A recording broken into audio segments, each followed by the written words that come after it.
For those who remember, for those who will never forget, and for a whole new generation who will experience it for the very first time.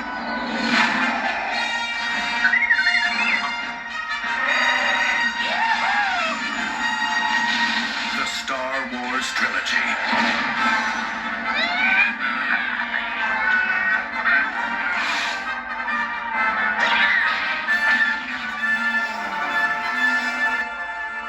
Timeless adventures that changed movie making forever. Now, the entire trilogy, digitally mastered in THX for the ultimate in sound and picture quality.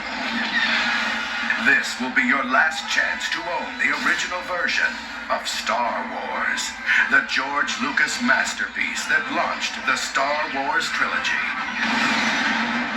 The Force is forever, for all generations. The original Star Wars Trilogy on video, one last time.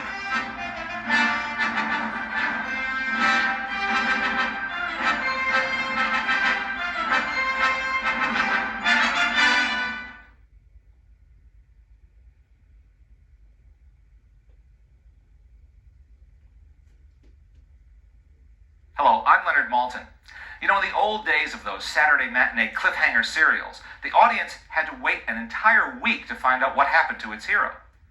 George Lucas went well beyond that. He kept us all waiting years between Star Wars, The Empire Strikes Back, and then finally, The Return of the Jedi. Thanks for being here, George. By the time you got to episode 3, did anything from public feedback or from your own second thoughts change your vision of what the third installment should be? Or is it the way you thought it would turn out?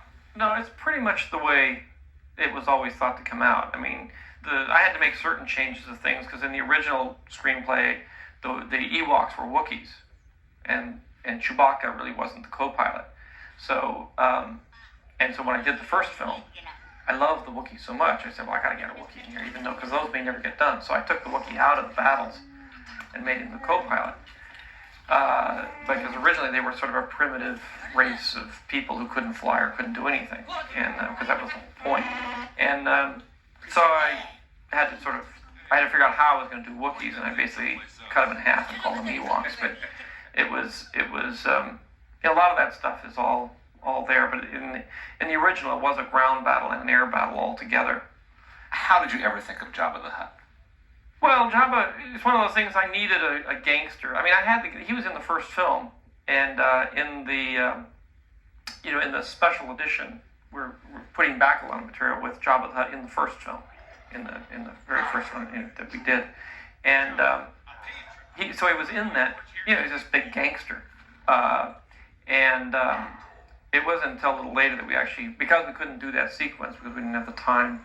But when we got to the third one and Jabba appeared, then we did this whole thing of designing that one as a big kind of repulsive character, and we had a lot of designers coming up with various versions of Jabba the Hutt. Was it a conscious decision to move a good chunk of the action for Part 3 into an earthly outdoor terrain? It's so different from anything you see in the first 2 films.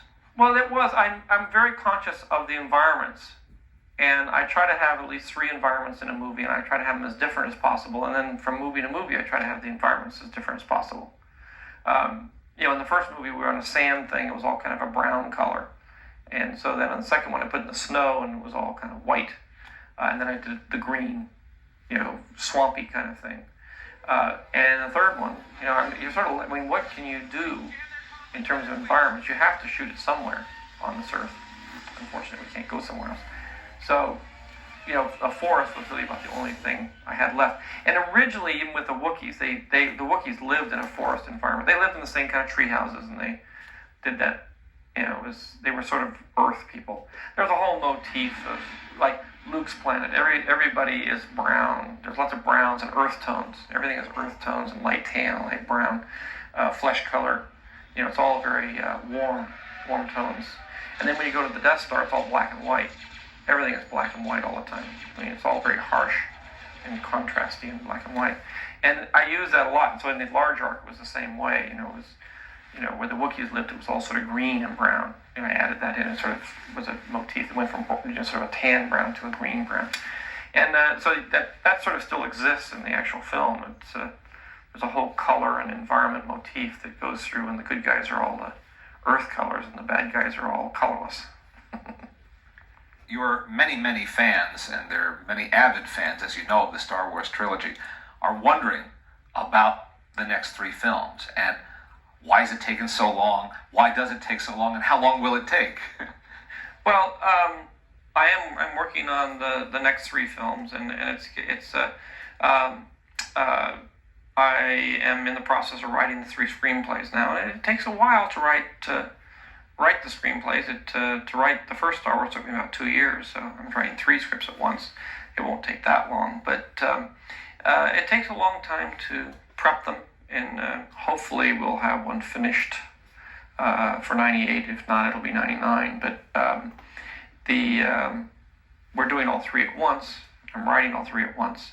And the first 3 are based on the backstory that relates to where everybody came from, how they got there, what their relationships are.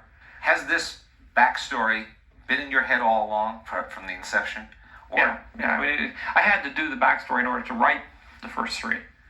I had to know where Darth Vader came from. I had to know what his relationship to Luke was. I had to know how Ben Kenobi figured in all of this. And I had to realize that I had to understand that there were twins, and the whole arc of the story in the 3 that are out there now is really the redemption of Anakin Skywalker. And so the first 3 are really, that I'm writing now, are really about Anakin Skywalker. So now you have a redemption of somebody that you don't really even know. He's just always in a black suit. But you don't know how he fell from grace and the trauma that went through to get him to there, and then his son brings him back.